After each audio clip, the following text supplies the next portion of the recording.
Today, we have with us a couple of announcements first. And as always, if you need any help, go to our NMUG webpage and go to Groups.io. We have a lot of very frequent activity there. People are answering questions left and right and helping. And that's what we do here. We want to help each other as much as we can with our product. And I want to announce that next week, June the 7th, we have Tim Baker. And Tim Baker is going to show your Mac who's boss. Tim is going to give us some information about the terminal. It's as he calls it, the single most powerful tool on your Mac, and it is. And he's going to give us some caveats on what you might do and what you might not do, which is probably more important. But the terminal is very, very powerful. And I am Sheeta Hunter. Today, I'm your host and moderator. I am crippling through this because some things are working and some things are not, and I greatly appreciate your patience. And today, we have Chuck Joyner with us, and Chuck is going to go over the latest Apple products and some of his favorite stories and some things he said that have changed in the last, I don't know, maybe 24 hours. So with that, I'm going to stop my share and hand it over to Chuck. And Chuck, thank you so much for joining us today. Thank you, Sheeta. Really appreciate the invitation. I also should note that on your intro slide, just for the heck of it, your camera was showing as the Sony, but it was listed as off. That's what we were seeing. So that's the keynote part that's listed as off. Keynote is not showing the camera. Okay. All right. Okay. It seemed obvious, but hey, you never know. Yeah. Thank you. So thank you all for having me. This I'm happier to be here than you can imagine. Let me tell you about the past 14, 15 hours of my life and what happened and why I'm so happy to be here.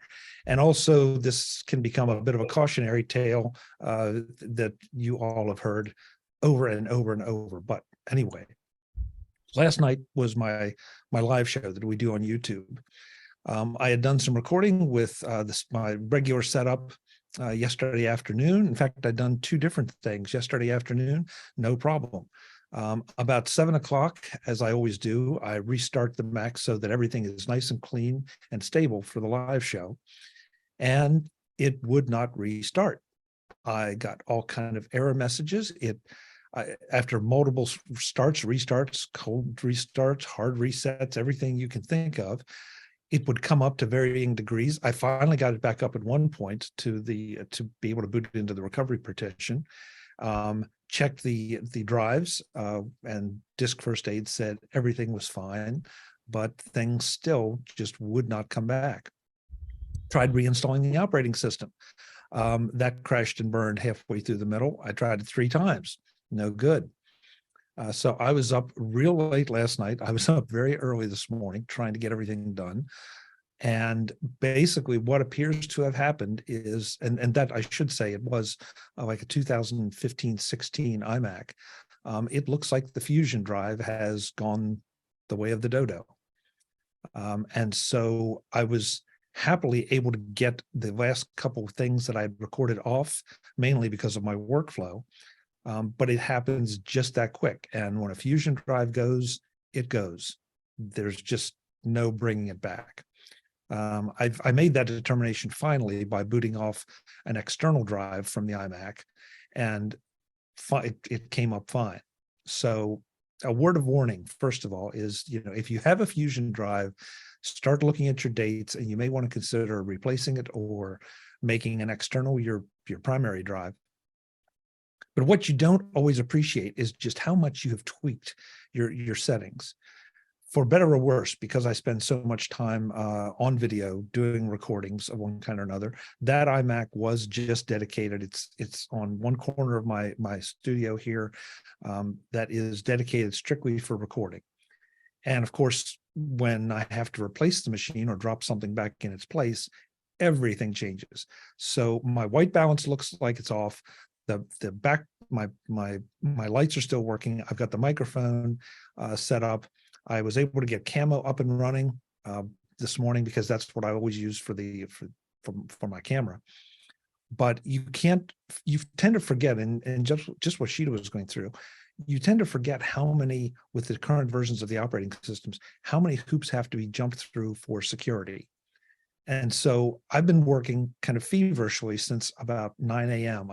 I checked into the office, got everything done I needed to do, trying to get everything back up. I got everything back to the point that I could get on with you on this Zoom with at least my normal camera, my normal mic, at about 11:05.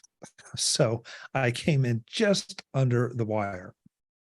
Now, the good news is I have backups of all of that, but I was not in a position to reinstate it. What made it even more interesting last night for the live show, we cobbled something together and got it up, but what made it even more interesting is that on Friday, with a nice long holiday weekend, I decided I was going to redesign my studio completely. So I disconnected pretty much everything, moved it out into the living room, and then started bring pieces back. Any other time, it would have been no problem to turn and just say, okay, I'm going to use another camera. The mic not be as good as you're used to, but it would, just transition over. Of course, that none of that happened. So the old thing of when things can go wrong, the at the least opportune time, is absolutely true. It just, it's amazing, and you don't appreciate too how many settings, but how many security holes. I had to log into Camo, of course, and authorize it for a new, on a new machine. I had to do the same with 1Password to be able to log into everything. What else was there? Zoom, of course. Well, Zoom, I didn't have to log into my account because frankly, I just plain ran out of time. So that was not a problem. But yeah, it's had to stop email because I had to email from one machine to the other the link that she had sent me so that I could log into this Zoom. So, and of course, Google makes you jump through all kind of security hoops, which are absolutely appropriate, but it's just sucks up time. So it is what it is, and I'm suddenly becoming an advocate for a second, third, fourth Mac in case anything goes wrong, because it just is it's exciting. It's exciting. And you yes, survived. Victoria. Yeah. Well, I'm not so sure. Like I say, I feel like the white balance is off and things aren't where they should be, but at least we're working. Yeah, Victoria, you're right. This is Murphy's Law at its best. So. But yeah, thank you all for having me. I'm so happy to be here.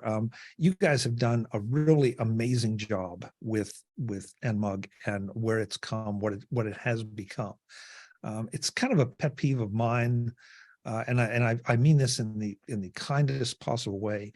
I'm watching too many user groups on the decline. They aren't being kept up. There are a lot of people out there that are doing a great job, doing part of a great job, but sometimes they don't even tell anybody because their websites aren't updated. The team that you have running this organization is really sharp. I never go to the website and find things out of date. And that is no small thing, because I still maintain the MUG event calendar to keep track of what user groups are doing. The number of times I go on the morning, the week before the meeting, or even the day before the meeting, and the event is coming real soon now, or it will be announced soon, is really, really disappointing. Because if you talk to most user groups, they say, well, one of the biggest challenges we have right now is attracting members.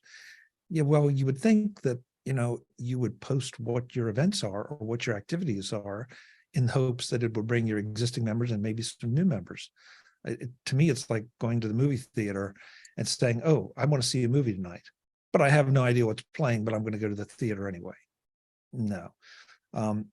So everything that you are doing, the fact that you have gone to a virtual model like this, where you can make it worldwide, is spectacular. I commend everybody associated with NMUG.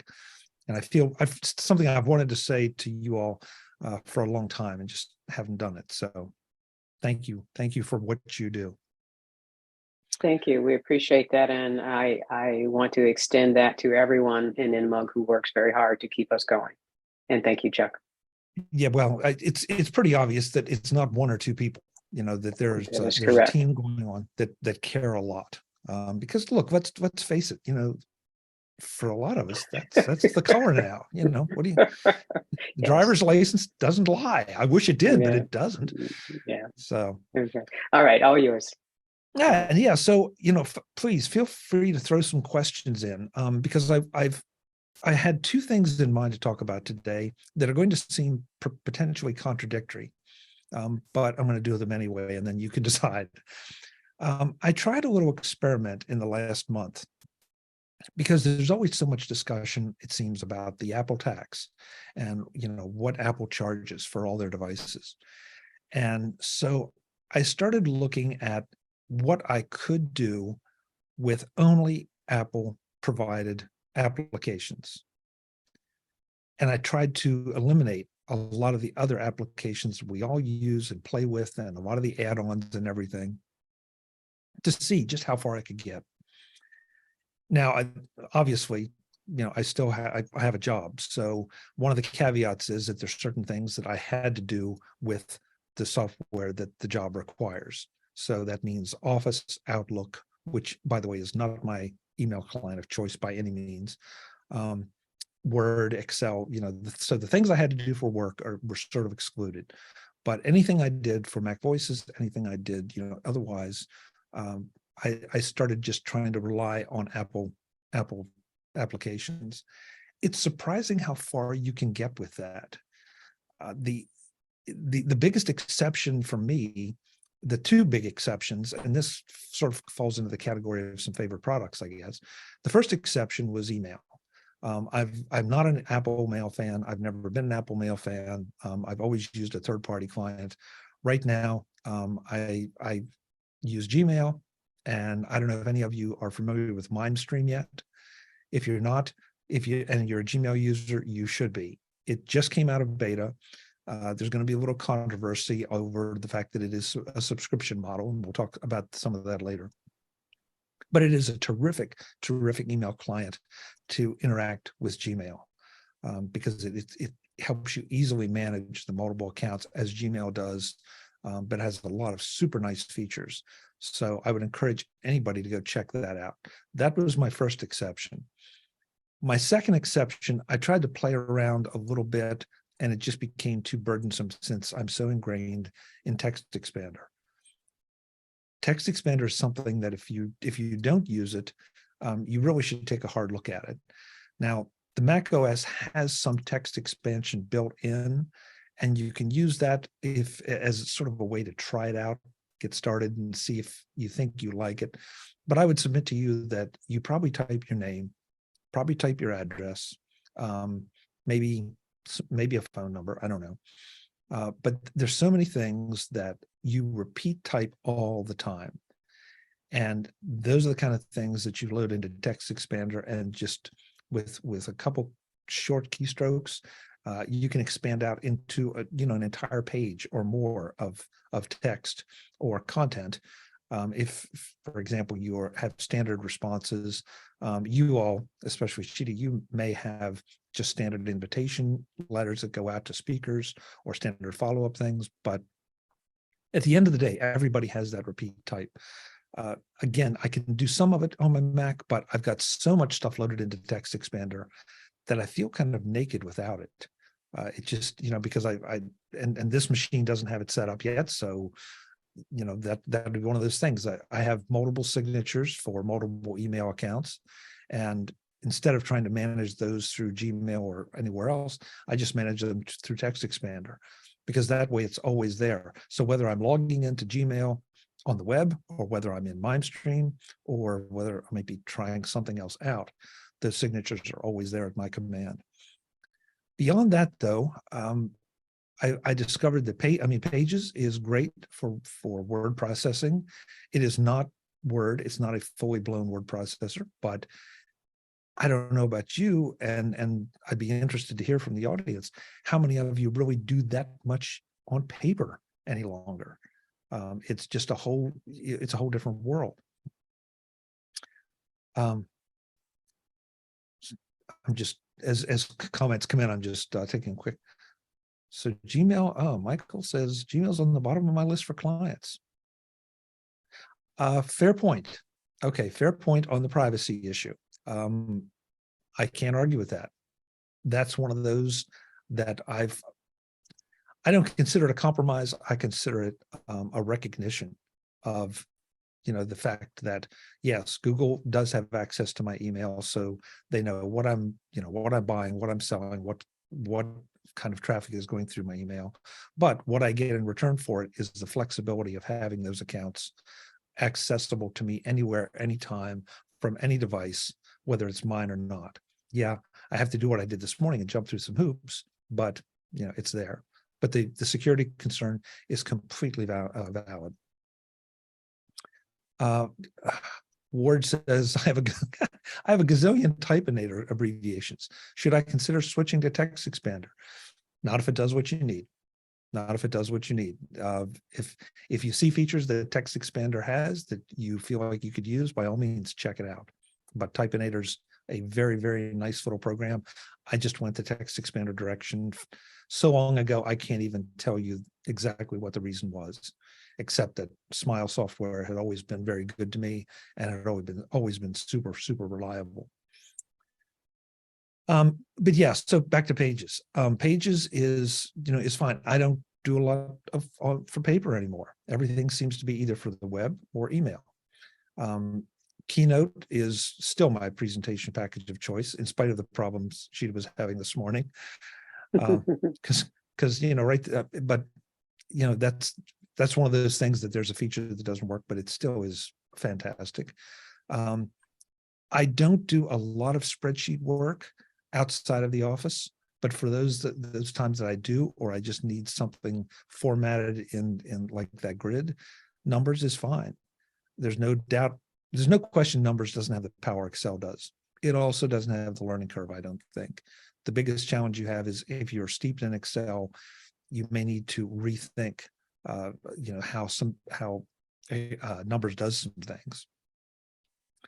I did have to compromise because of MacVoices on FaceTime, because frankly, there are just better options out there that support more things, and especially recording. So that's a compromise that I made there. The calendar, yeah, calendar is a perfectly good program. In fact, I'm shocked at how many times I ask people that I would think, are using one of the quote unquote high powered calendar apps. And they say, yeah, I just manage it in Apple's calendar. My calendar of choice is BusyCal, but BusyCal, I can close BusyCal, open my calendar in Calendar, and everything is there. So it really doesn't matter for me. But BusyCal has a few more reminder and alarm options that I prefer. But I could easily get by with Calendar. Just trying to think what else. Messages, I personally have no need for WhatsApp or any of those. Messages does just fine. Notes has to be probably my favorite Apple application right at the moment. And for a long time, I gave up a long time ago on Evernote. And Notes just seems to be getting stronger and stronger and stronger as far as the formatting of notes, what can be included in notes. The syncing of notes back and forth on all my Apple devices, though, is my favorite thing, because I can write a note on one of the machines that's back there, and it appears in my iPad. It appears, well, it will appear on this Mac because I've signed into this with my iCloud account. So that's one thing that seamlessly will just migrate straight over. I'm a Safari user. I do have Chrome loaded for some of the Office stuff. In fact, I have a lot of the browsers loaded, but switching to switching to Safari only was a piece of cake. So where am I going with all this? I'm going to the fact that we're in a recession. We all like to play with all the toys. We all like to tweak things, but and the last 15 hours have been sort of a good reminder that the more cluttered you get, the more things you have that you come to rely on, or maybe have access to, the crazier things can get if something goes wrong. So you may want to just do a little bit of sort of spring cleaning audit of what apps you use. Part of the process also was, for me, to keep a notepad. I know that's terribly analog of me, but to keep a notepad by my keyboard and just make note of what apps I was using, and sort of to remind myself to take a hard look at it and say, do I really need to use that app, or is there an Apple alternative? And most of the time, there is an Apple alternative, or it's something that is a nice but not necessary. So if you're spending a lot of money on apps, you may want to rethink that. And this is no disrespect to any of the developers out there, because there are a lot of third-party apps that I absolutely rely on to make my life better, or to do things that just frankly would be a real challenge to do within the Apple ecosystem. iMovie is a great example. I prefer Final Cut because I've learned Final Cut. I know where everything is, but I needed a slideshow done quickly, and thought about trying to open up one of the slideshow apps, and thought, no, wait a minute, let's throw it into iMovie and see what can be done. And it was a piece of cake. So the other lessons here is, I think that, and this has been something that I've thought for a long time, a lot of us don't explore the apps we have. We don't take advantage of the applications that Apple provides. We don't take advantage of the apps we've already paid for and dig into all their capabilities and all their functions. And so I would encourage you maybe to try this experiment as a fun thing. It's not supposed to be terribly rigorous or painful. If it becomes too painful, just stop. But take a good hard look at it and start thinking about what the alternatives are. Maybe you can trim your system out a little bit. And even with the M1 and 2 chips right now, still things can start to bog down and slow down a little bit. Yeah. I need to catch up on the so yes, as you can tell, I'm having to reach around things because things are a little bit crazy here. So yeah, okay. Most So are we have most are comments on what you were saying. Yeah, Fantastical. Yes, Fantastical is a great calendar program. No question, Michael. It definitely is. I love Notes. Use it more than any of the other apps except Mail and Safari. Yep, right there with you. Same here. I'm getting a scary amount of stuff on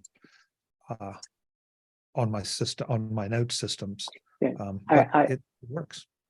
I do want to say that your comment about changing the way you think about things was it hit home with me when I transitioned from a program that I absolutely adored because it was discontinued, Microsoft Entourage, to Apple Mail. And Apple Mail was like writing with a pen and paper, going from Entourage. And the first time I tried it, I got so frustrated and disgusted, I stopped and went back to Entourage for the next 2 years until it would no longer work. And I really had to change my way of thinking in order to use Apple Mail. And that's sort of, I think, one of the key things. You do have to think about what might go away. The odds of an Apple app going away are pretty low. Yes. The odds of an Apple app being maintained are pretty good. I mean, it may not be the most powerful, for example, Notes may not be the most powerful note program out there, but it's going to be maintained. And in that case, I think that's become one of the surprising stars of the Apple world. And I agree. Thinking through iCloud. Someone said something about LastPass, and that's one password. That's another one that I've dug into. I'm so integrated into 1Password, but at the same time, Keychain is a pretty decent password manager. Doesn't have all the bells and whistles, and you can't quite do all the things you can with 1Password, but it's a great program, and it's free to you. It's already built there, so kind of why not use it? In fact, a lot of times I'll have things loaded in Keychain as well as in 1Password, just because that way I sort of have an extra backup. Let's see, what else do we have here? Yeah, Apple Aperture RIP. That's an interesting one. Photos and she did with what you do and I know what Terry White does. Mm-hmm. You know, you guys have access and use some of the super powerful tools, We do. but Mm-hmm. I think that Photos has come a long way in giving you more and more access to some of the most commonly used things. I mean, the little magic wand is great, but even and I don't consider myself, I shouldn't even be talking to you about it on that part down. But I feel like, you know, yeah, I can go in and for my purposes, Mm-hmm. I do have, you know, I print some photos for a specific use case. Most of the time, though, I'm displaying them on screen or on the web. And Mm-hmm. so, and I'm definitely not printing things anywhere beyond 8 by 10. So, you know, at some point, am I chasing something? And as the cameras get better and the software that we're given by Apple gets better, what exactly am I chasing? Now, I'm quick to tell you, things like Luminar and the sky replacements and all, those are phenomenal. Mm-hmm. There's some other a lot of really great options. I mean, it's one thing we're all we benefit from, that Apple is so graphically, at least that's the common wisdom, that, you know, well, if it's graphics, then it's got to be Apple. Well, you know, yeah, to some degree, but you know, we have so many great options that I hate to even bring up Luminar because I'm afraid I'll be leaving out, you know, all the Adobe products, Lightroom, and so many of the things they're doing now, and Pixelmator and Acorn, and you know, I could go on and on and on. Okay. All But right. I'm gonna stop there. Okay. So, but yeah, you know, again, dig into some of these programs and take a little time to look at the preferences, look at the options. If you can click the magic wand tool and get what you want in Photos, great. But open up the edit and look at all those options and start playing with them a little bit, because it's not costing you anything. It's free. It's laying right there in front of you, just waiting. God, it looks like a lot of responses to notes. Yeah, notes is the bomb. I use notes every day, every single day. So, right. Yeah, yeah. If you haven't checked out notes, you please, you know, go in and start looking at it, because the syncing. I don't know what you found, Sheeta, but the syncing for me is seamless. You know, Mm-hmm. it's fast and seamless. It's very fast. So Yeah, yeah. very fast. Very fast. I'm All just right. trying to think what other Apple apps that are there that, I mean, contacts is contacts, you know, that syncs with my phone. So that's sort of a default. I was a devotee of busy contacts for a long time, and just found that it didn't really do anything for me that contacts wasn't already doing, and sort of automatically. Let's see, numbers, pages. Yeah. So now let's flip it around. And I've just told you to, you know, take a look at abandoning some apps or trimming things down. Now I'm going to encourage you to be sure to check out anything and everything that's new, because something that I'm afraid, I hope this doesn't insult anybody. If it does, I'm sorry right off the bat. But I'm finding in user groups that there's more and more of us with this color hair, and that are longing for the old days, and they don't want to change anything. They don't want to try anything new. Now, I don't think that applies to a group like yours, because here you are, you're attending a user group meeting by Zoom from somewhere in the world. But it does disturb me how, and I find myself, you know, once in a while, I'll catch myself doing it. It's like, well, I don't need to know that. And it's like, well, yeah, what happened to my enthusiasm? What happened to my desire to know this stuff and try new things? The biggest thing right now I see in that category is all of the artificial intelligence options and Chat GPT. I'm seeing people that are afraid of it. I see people that are buying into all the hype on the positive side. I see people that are buying into the hype on the negative side. There was just, I guess it was either yesterday or the day before, that there was an organization that released a warning that, you know, artificial intelligence could lead to the extinction And of mankind. Okay, that's a little bit overstated. But is it possible? Yeah, I guess so. I don't know, but I don't feel like that's imminent. But more importantly, though, I think I need to be aware of it and find out what it can do for me. And so I've been playing around with it. And by the way, there's some very decent free options out there. Mac GPT, I think that gives you access to Chat GPT 3, but you sign up for a free account. You may be limited to queries or how often you can use it or whatever, but so what? You get your feet wet and it won't cost you anything. And it is surprising just what it can do for you. I've taken it and had it summarize documents for me into something that can be understood. I've used it for research. I've used it, the very first thing I ask it, and I have no idea where this came from. I just looked around my house and said, "Oh, tell me the history of fireplaces." And it spit out a very interesting little run of, the history of fireplaces, from cooking and warmth right on down to decor. It's like, oh, okay. I wouldn't have thought of a lot of those.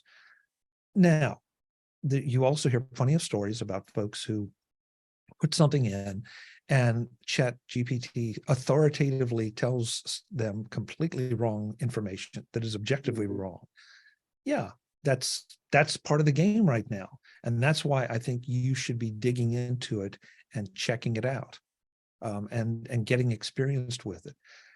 Just this morning, as I was going through my setup, I don't know, I know you probably are all familiar with Guy Kawasaki. yes. I'm not sure how many of you, though, are familiar with his Remarkable People podcast. But let's see, today's Wednesday. I think, yeah, it was either released yesterday or today. I think it's just today's episode. He's talking with a teacher about, and one of the things they address is the question of Chat GPT in schools. And I don't even want to spoil it for you, so I'm going to encourage you to go and check that out, because I think she makes a great point. It was made on MacVoices Live one night in a bit more roundabout way, but she's very concise and very specific with why she thinks that Chat GPT in schools is a potentially good thing. And I really applaud this thinking, because it's someone who's not saying, oh, well, we can't, we have to protect that. We have to do it the way it's always been done. We've been through a pandemic. The world of work has changed, and the world of user groups has changed, evidenced by the meeting we're having here and the way you're doing it. But the world of work has changed. And yet I still see people in my organization, in other organizations, everywhere. Well, we want to go back to the way it was, 8 to 5 in the office, an hour for lunch. And then you wonder why you're losing talent. And you wonder why, the older people are rejecting it, the younger people are rejecting it. Some people want to come to the office. That's great. But you don't need the huge office you did. And the question is, nobody will ask why. And that's the part that really annoys me is, why do you feel this way? What are you so afraid of? I don't know how many of you have had this experience. I don't think any of you have had this experience personally, but I bet you know people that along the way have retired from jobs, retired early, or moved jobs because they were afraid of technology that was being implemented. Yes. I saw this. Yeah, I saw this a while back. And man, it fascinates me that people are so afraid that they are going to I'm just going to bow out. I'm going to go stick my head in the sand and, watch reruns of Perry Mason. That's quite far back there.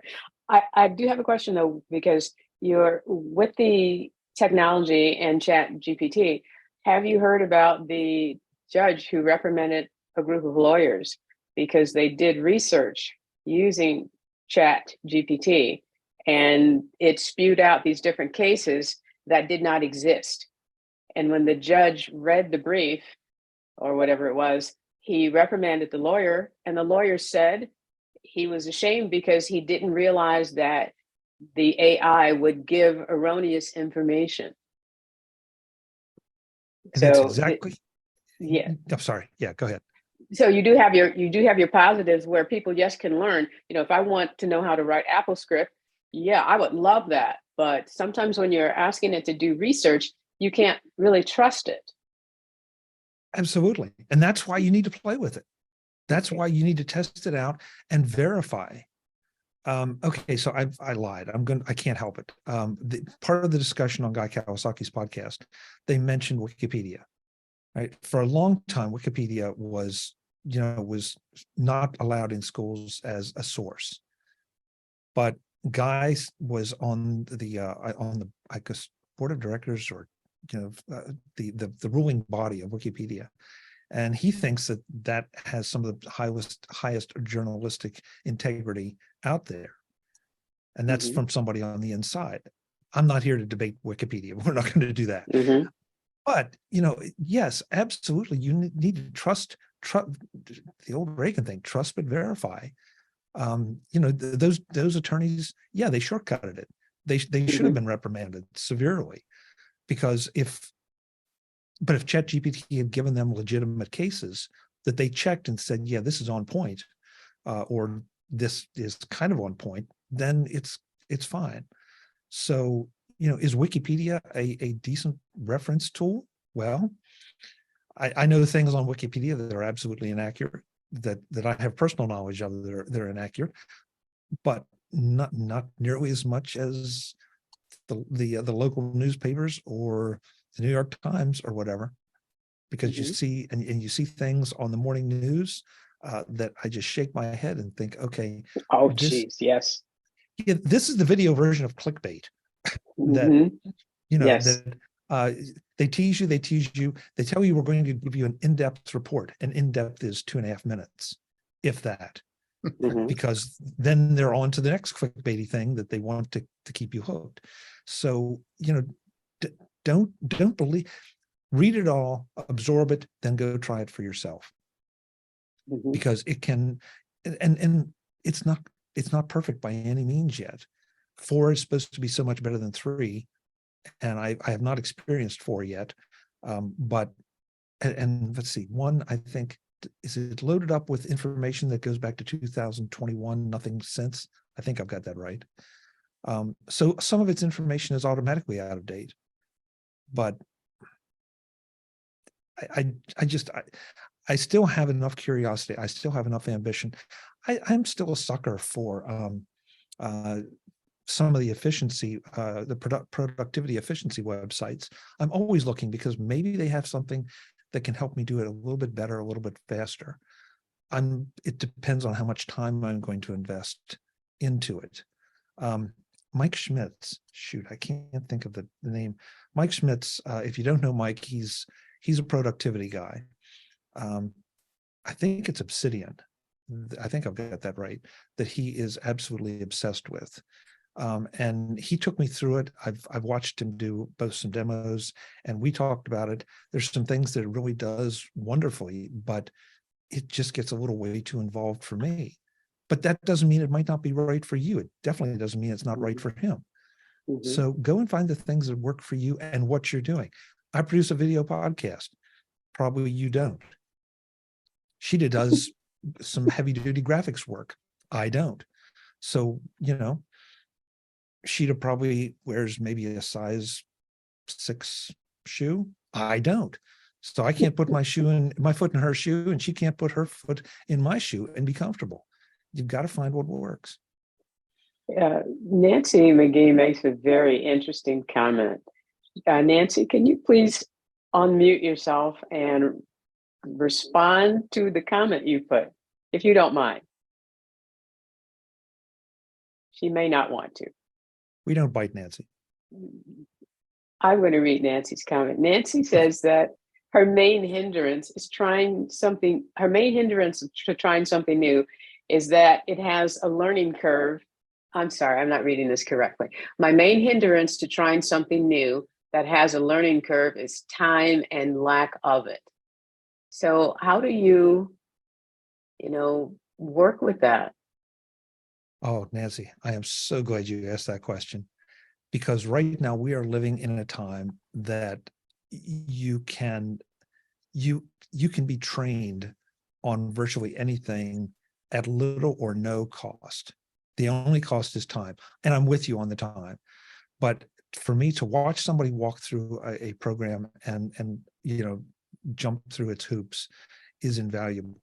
If you're not looking at or not subscribed to Don McAllister's screencasts online, you are missing a huge opportunity.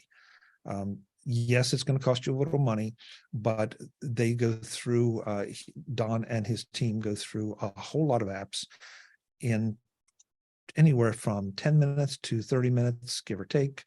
Some of the more super powerful apps, maybe they'll spread out over a couple shows, but they will take you through just about everything that you want to know and need to know to decide whether that program is for you and to help get you up to speed on the major features. If nothing else, I mean, if you really just want to do a poor man's search, go to YouTube. Somebody has done a tutorial on just about everything, from fixing the plumbing to learning Excel, and those are all out there just waiting for you. So you I'd can, like to yeah, go. I'd like to add to that because I used to be a fervent, how do I find the time to do something? And you think, okay, I can set aside time to get this done, and that time never materializes because it just doesn't happen that way.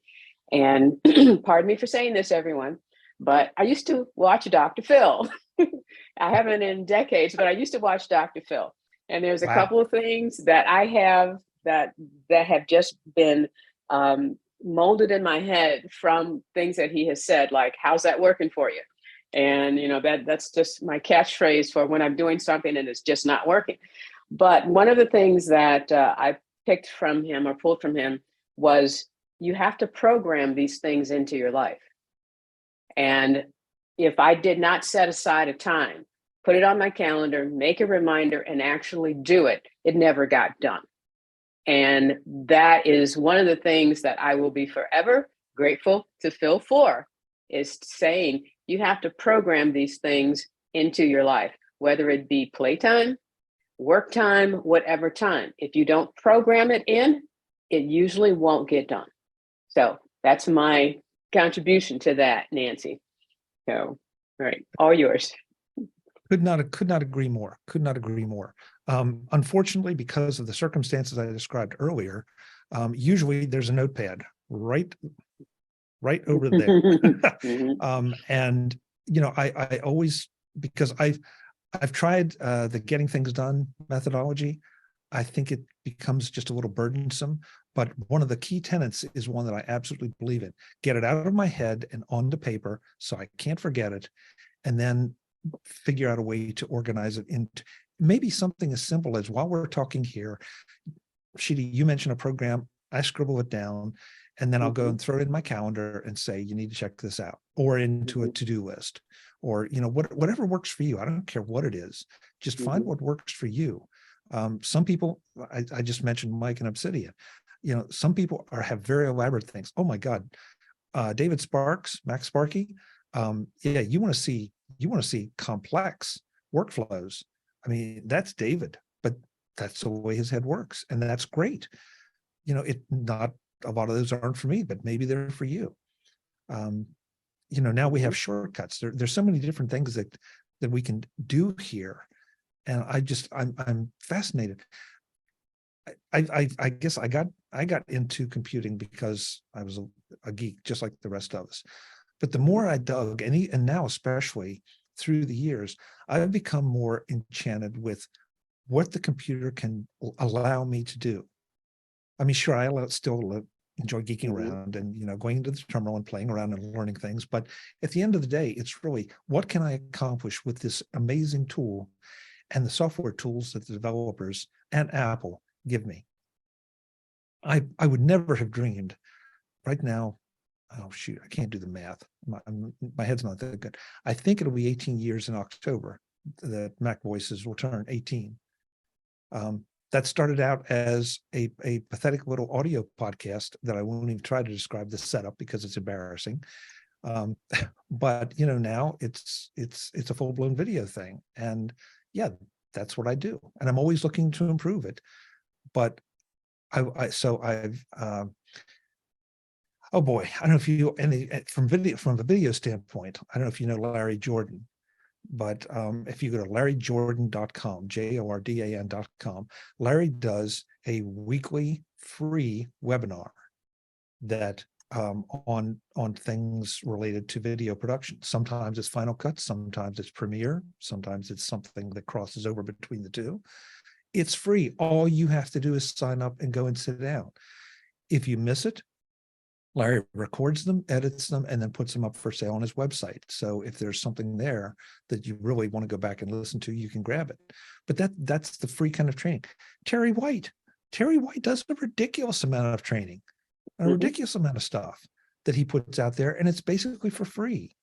The guys from Ripple Training, who's Steve Martin and, oh my God, that's embarrassing. I can see his face. I can't think of his name, but go to their YouTube channel. They do an amazing job of video training of all kinds. Yes, they sell some, but a lot of the stuff is out there for free. And frankly, the stuff that you have to pay for is the intense stuff that maybe you need to, you need to pay for because it's a much smaller audience. So there's just so much out there. I mean, if you can't tell, I get excited just thinking about it and talking about it because there's so many things I want to go and learn and try. My TV consumption, with all due respect to Sheeta and Dr. Phil,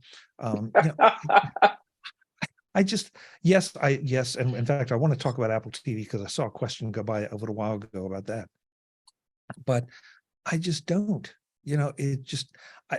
I'm fascinated by the people that still come home and say, I'm going to sit down and see what's on TV. It's like, oh my God, if I'm going to sit in front of the TV, I've got a list of things that I want to watch, that I intentionally want to consume. I don't want to just sit there and turn my mind off. And I've been criticized for that. Another thing, and somewhere you punch my button, so forgive me. Sheeta, don't let me go over time because I don't want to bore everybody. All right, go ahead. But from a podcast perspective, there are so many fascinating podcasts out there, things that are tech oriented, things that have nothing to do with tech in the least. If you have not learned yet to listen to things at 1.5 speed, 2 speed, or even higher, then start training yourself now, because it will give you the ability to consume so many more things. And yes, it takes a little practice, a little work. But at one of the first Mac stocks, there was a gentleman who was blind, and he was demonstrating the use of a screen reader. And the speed at which he could consume things using a screen reader was just staggering. Because I top out at usually at about 2.5 to 3. If I use Overcast which is my podcast player of choice, for that very reason, is the algorithms for high-speed playback are terrific. That's usually my top end, depending on what it is I'm listening to and the voice and the content. But what he was doing, just coming out of text with the screen reader, I mean, I don't even want to begin to know how it had to be 5, 6, 7, and yet his comprehension was right there. So you can train yourself with these things if you want to bad enough. It takes practice. There's that dirty little word that that applies to everything from golf and basketball right on down to what we're talking about here, practice. But invest the time; it'll come back to pay you a whole lot of benefits. I did want to, like I said, I saw the Apple TV thing go by, and Apple TV to me is really interesting. There was so much criticism of them out of the gate with, well, there's no back catalog, so why would I care? And why would I subscribe to this? Well, if Apple gave it away for a long time, And then they started producing some really great shows from the start. In fact, we just had this discussion on the live show last night. The fact that some of the things that some of us are enthused about, others really couldn't care less about. But so it's offered something for everyone.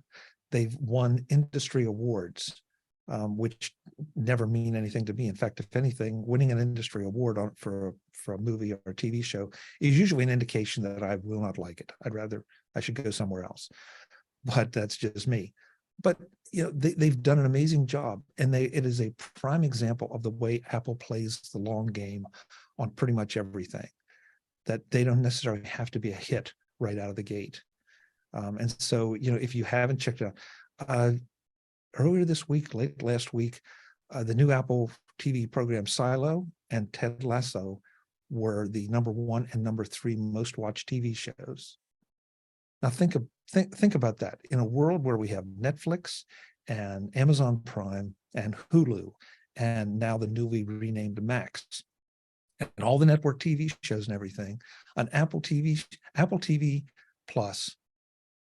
Yeah, sorry, I shouldn't be saying plus. Apple TV Plus has garnered 2 of the top 3 spots with their shows. What does that tell you about their success and about their implementation of their plan? It just, people say that Apple is not innovating anymore, that they're not changing things the way they used to. Maybe not at the same speed. Now, what's going to happen next Monday? Well, who knows? We may see some kind of AR VR headset. We may not. I think there's going to be a riot in certain corners if we don't, whatever that means. And I guarantee you, there are going to be people that are naysayers right out of the gate and say, well, this is stupid. This doesn't work. I learned a long time ago, don't do that, because in a year you may have one of those strapped to your head because you're curious, or because it offers you something that you really want to do or want to accomplish, whether it's an entertainment experience or a productivity experience. What else, Sheeta? What's going on? I'm trying to sort of watch out of the corner of my eye, but I don't know. Anything else going by that should be commented on? Yeah, I'll keep you on track for time. Don't worry. Melissa Green makes a interesting comment about not enough time. Melissa, can we get you to join in the conversation? Can you unmute yourself and relay your comment that you put here? Boy, I'm on a walk, so okay. Sure I remember it. Not enough time. Good app developers build on common user interfaces. That sounds like me. Yes, that's you. You say if the app task is not a YouTube video, then look for similar tools and processes. Yeah, it's a real good suggestion. It's a real good suggestion because again, well, photo editing. All right, you can watch a lot of videos about photo editing using one program, and then apply it to the one that you use. So it's not just about, okay, you use this slider to get this. It's about you use this slider to change the white balance. So the white balance on one application may be a different slider than on another application, but you're still changing the white balance. That's a terrible example, but it's the best one I could come up with on short notice. Nancy makes a very good comment about YouTube can be informative, but there are so many poor videos there. Speaking too fast, poor sound. I totally agree with that. And that's why you learn to watch them on a faster speed. So you can see the bad video faster, get done, and then get to the good ones. All right. Yeah. And part of that goes, it goes with the territory. But once in a while, it doesn't happen often, but once in a while, I'll have a particular question about a particular feature or a particular thing. And it's one of those bad videos that answers my question. Because the person, and listen, it might be a 30-second video. This is how you do this, but it solved my problem. Rob Huff, can you please unmute yourself and ask your question here? Hi. I think the question I put in so far had to do with a list of all the wonderful things based on your experience that you've discussed today. I'm wondering if you have a list prepared that you could share with Cheetah so she could send it out that includes some of the podcasts or applications or anything else that you can. Something short but something meaningful. I do not have anything prepared because this discussion went in directions that I didn't expect, which is, in my opinion, the best kind of discussion. Yeah. But I'll try to get something together. Rob, what I can suggest is that you watch this YouTube video on fast speed when it's posted later today. Gee, wow, that was smooth, Sheeta. That was smooth. There's nothing like print. And have the notes app ready as you're watching the video on fast speed. I have a comment about YouTube, but I'll put it in the chat since it hasn't been vetted by you. Go ahead. Ooh. Go ahead. So What can go wrong? I have YouTube, the one we paid for, $12 or $13, and it's great because you can download videos. And I subscribe to what I consider the cream of the crop photography, Lightroom, Photoshop, whatever it is, people that I find the cream of the crop, and those are the ones that I watch. And occasionally, YouTube will say, here's some other things you might want to look at. And I listen to them at 1.5 to 2.0 with captions on. So then I can see if they're worthwhile. I find that YouTube has so much stuff, I could go crazy. Mm-hmm. Yep. Agreed. Yep. Absolutely agreed with that. And I love this. I love the captions part because, that's something that is so easy to overlook if you don't need it. And you're right, that can also help a lot in your consumption and retention of some of the knowledge that's there. So, explore it. And if you can't get to two, then let's even to 1.25, you're still gaining time. Mm-hmm. I don't go to the grocery store without AirPods in and listening to a podcast, because other than somebody maybe running into me with a cart, there's really no reason for me to be listening to what's around me. So I can be absorbing some information that I want to hear or need to hear. I mean, that's a whole nother, that could be a whole discussion of what we want versus what we need. Mm-hmm. But, this, just take advantage of all the options out there. And I know, I mentioned Don McAllister's screencasts. I mentioned David Sparks. I mentioned Terry White. There's so many other great people, and you have so many great speakers. Well, Dan does, his series of stuff. That's it. You start naming things and you realize that you're potentially leaving out a whole lot of people. Allison Sheridan does a whole lot of geeky stuff for her Nosilocast. She usually digs a little bit deeper and geekier than I care to. I'm a little more practical, but at the end of the day, that's the way she does it, and I've learned from her. I don't know if she'll ever admit that she learned anything from me, but once in a while maybe. But yeah, it's Frank. Frank says, in my old age, time is currency. Yeah, I get it, but we all have limited. We all have limited currency. How do you want to spend it? Yes, and we want to make good use of that currency. So 1.75, 2.0, those are good speeds. You can still understand what they're saying. Okay, who's being a creative content user for media and text forms? Okay. All right. You still have about 14 minutes, Chuck. Okay. So let's talk about some favorites. And ordinarily, I'd be able to look right down here, and tell you some things. I don't know if anyone here has played with any of the Topaz apps. Now, these are not necessarily inexpensive. but they use, well, they advertise that they use AI or machine learning to enhance photos and video. I got interested in this for a couple reasons. First, I wanted to go back and take some older photos and sharpen them up a little bit and make them look a little better. The kind of photos that came out of a Polaroid camera in the 1970s and early 80s. And I believe it's Sharpen AI does an amazing job.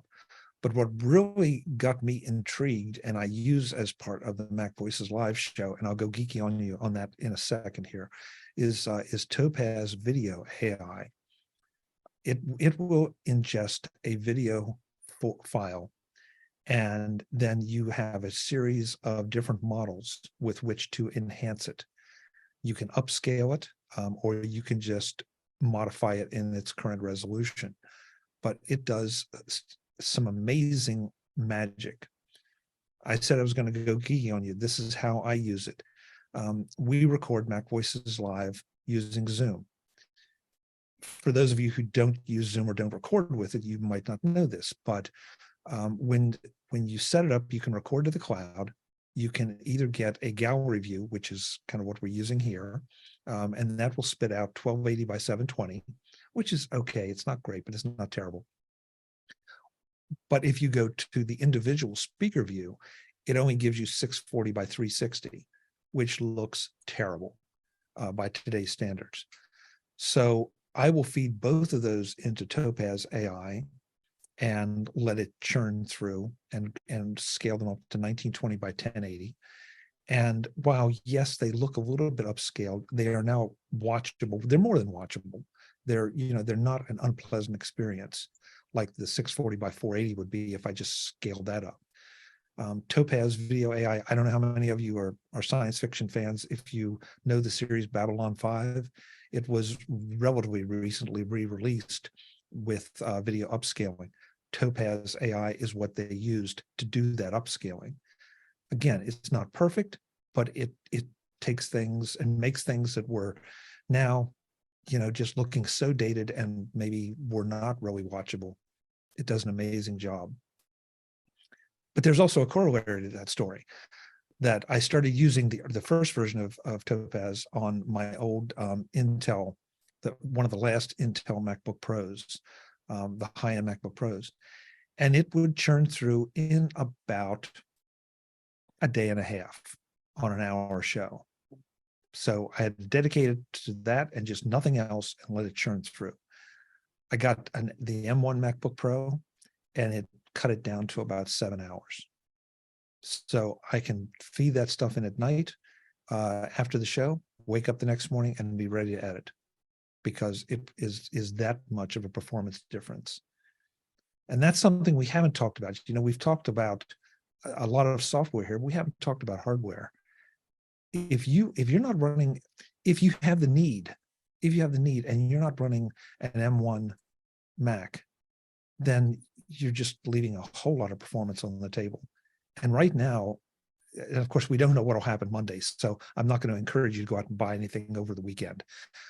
But take a good hard look at, even if you buy just low on the scale with an M1, you are still getting performance improvements that are just staggering.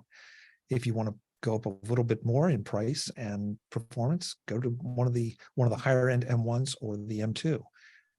What the answer to that will be come Monday afternoon, Monday evening, East Coast time, have no idea.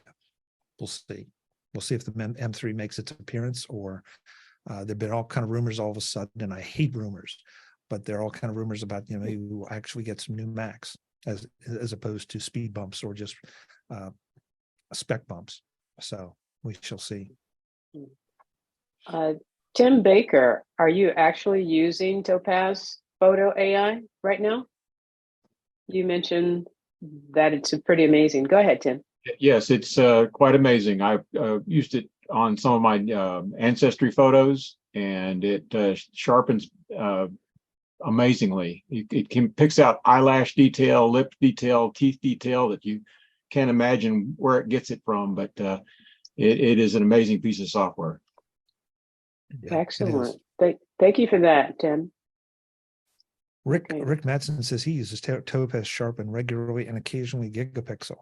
Not familiar with Gigapixel, but who got Rick in here anyway?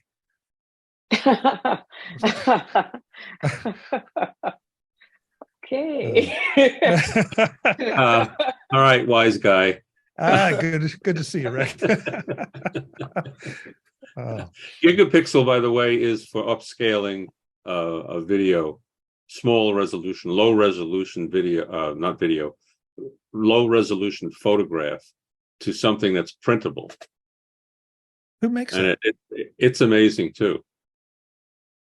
That's part of Topaz. The Oh, is Topaz. it? Okay. Yeah. Okay, that's one I haven't. Now, see, there he probably just cost me money, but yeah, I haven't played with that one. I will definitely check that out. So yeah, I mean, this is it. This is an exciting time. I feel like some of the pundits would have us believe that there's nothing more that can be done. There's nothing interesting. There's nothing exciting because it's not clickbaity. But if you just take advantage of some of the tools that are out there, maybe dig a little deeper into them than you have now, or find new ways to use them. The classic thing to me is, find a problem and then go and see if a piece of software can solve it for you. That's how some of the best software has been written. Sorry. Absolutely. No, oh no, I'm sorry. I didn't mean to interrupt you. But I do have a question about, or I want to hear some feedback. When you say go out and get these new machines and use them, practice with them, because yes, the old Intels are going to die out and you won't be able to do anything with. But I have an issue because memory is sort of being subjugated to almost a second-class citizen, I think, with these M1s and M2s. Because they're saying that with 16 gigabytes, you can do a whole lot. My experience, and especially with the older Macs, is that, of course, the more you have, the better. You will never say you shouldn't have bought more memory. You just won't ever say that. So with the new M1s and with the M2s, there's this conversation that, you only need 8 gigabytes or you only need 16 gigabytes.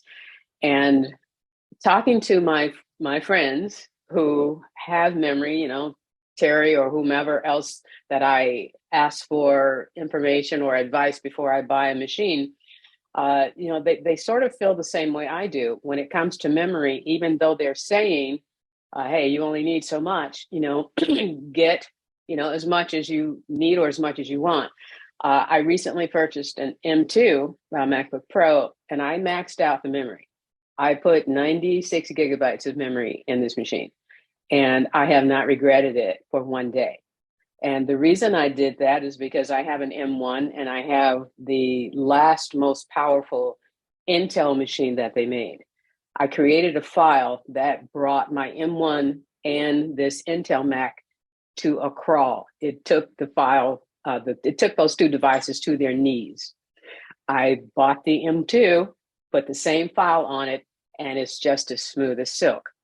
So give me some feedback on this that you feel or expert commentary on it, because I still think that memory is key. And the fact that they're saying, you only need 16, if I could only get 16 on a machine now, I would not buy the machine.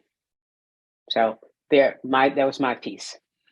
Okay. And I think it's very fair. Because I too believe, in spite of what they say, in maxing out the memory. I think that you probably more than me, Terry definitely, are all edge cases because you're working with those ridiculously large, crazy. In your case, I don't know how much video you do, Sheeta, but the video, the graphic files. I do the video files. So I think that's true. But it's almost a cost benefit analysis. If you're doing those things, yes, you need it. You're a real pro user. Okay. A lot of us like to believe that we're pro users, but at the end of the day, we're really not. We might be pushing prosumer, but we're not pros. You're a pro user. Terry's a pro user. And so I'm not sure that the exact proper machine has been released yet with any of the M series chips in it yet for what all you want to do, or at least everything you want to do. So, but for some of for the mere mortals among us, and I do count myself more, Okay. I'm definitely down there with Okay. them. I think you have to look at you have to understand how the swap works back and forth, and recognize the fact that now we have SSDs. I mean, I just finished telling you about the Fusion drive. The Fusion drive was a nice compromise in price and performance when it came out. It also came with risks. I got bit yesterday by those risks. But the same is true with SSDs to some extent. But the SSDs are now so much faster that they can replace, scratch that. They can substitute for larger RAM for most people.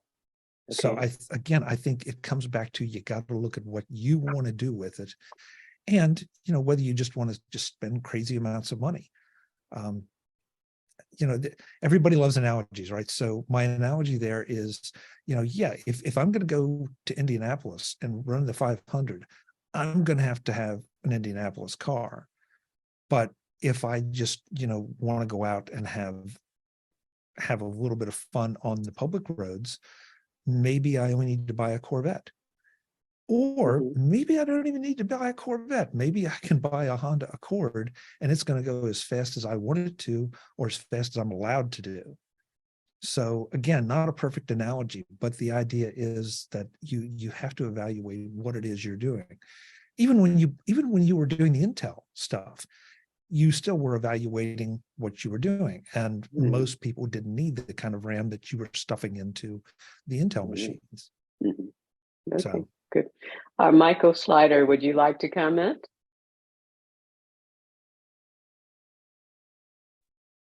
Thank you. Elliot, go ahead, Michael. I do an awful lot of work on Zoom meetings with the Photo Club. And when we're projecting movies and using Zoom, Adobe Lightroom, and also movies, based on comparisons with all the computers we use, in order to do that with my M1 Max Pro, which is a 10, which has more ports, more channels than does the M2, it still consumes 32 gigabyte of memory when processing. So I need the 64 gigabyte just so that the programs don't swap back and forth and don't have performance degradation. So highly recommend buying more memory than you can afford. Thank you, Michael. Yeah. All right, Elliot, you're going to be our last question. You have your hand up. Elliot, can you unmute yourself? Yeah, I agree with you, Sheeta, about maxing out the RAM.